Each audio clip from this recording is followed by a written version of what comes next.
Stephanie had so many strikes against her. She had no job, no safety net, and she could not stop trying to hurt herself. She thought about suicide all the time, but the Nia Project helped her find a better way. Stephanie's life has not been easy, but the Southwest Atlanta mom feels a lot more like a survivor than a victim. Because I've conquered it all. You know, I'm here today because I didn't give up. My resilience, you know. And Stephanie says that resilience helped her survive sexual abuse as a child and then physical abuse in her relationships. I was shot in my leg. I was hit in my stomach with a shotgun, which resulted in a miscarriage. She was in high school the first time she tried to take her life. And I didn't know much about suicide. I just wanted to be out of that pain. And I remember taking a whole bottle of Tylenol. By 2004, battling drug addiction, bad choices, and repeated suicide attempts, Stephanie was hospitalized here at Grady Memorial Hospital. That's where she found the Nia Project. Created by Emory Grady psychologist Dr. Nadine Caslow, it's a suicide crisis intervention and support program just for African American abuse survivors. You know, there would be times that I'd go in and out doing drugs, but they were there.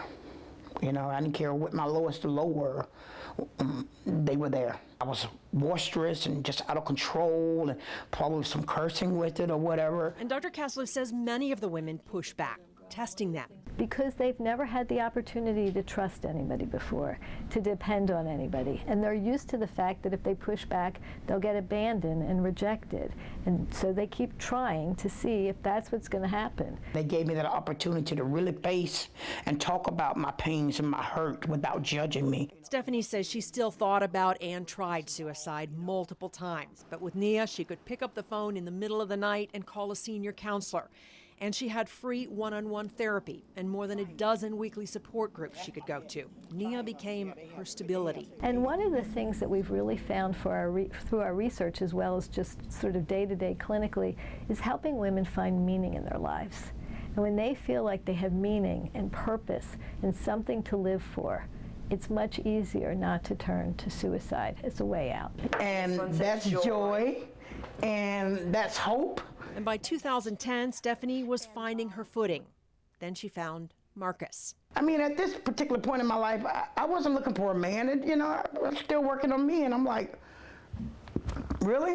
This is just for me? And I've never had anything that I could own just for me. And for the first time, she felt like she deserved and could love this man. They're now married, and Stephanie's been sober for 4 years. Her life is good. That's not the end of the story. I'm destined for greatness. I'm destined to do great things, and I'm doing them now. And Stephanie is now an advocate for other abuse survivors. And you can find out more about the Nia Project by going to my Facebook page, Beth Galvin Fox 5. And coming up at 1:15 on our YouTube channel, we're going to be talking about what our smartphones are doing to our sleep and to our brains. I'm going to be chatting live with an Emory sleep specialist, and you can leave a comment now on our Fox 5 Atlanta Facebook page, or you can comment live by going to our YouTube Fox 5 Atlanta channel. Join us at 1:15. I'm the Fox Medical Team's Beth Galvin.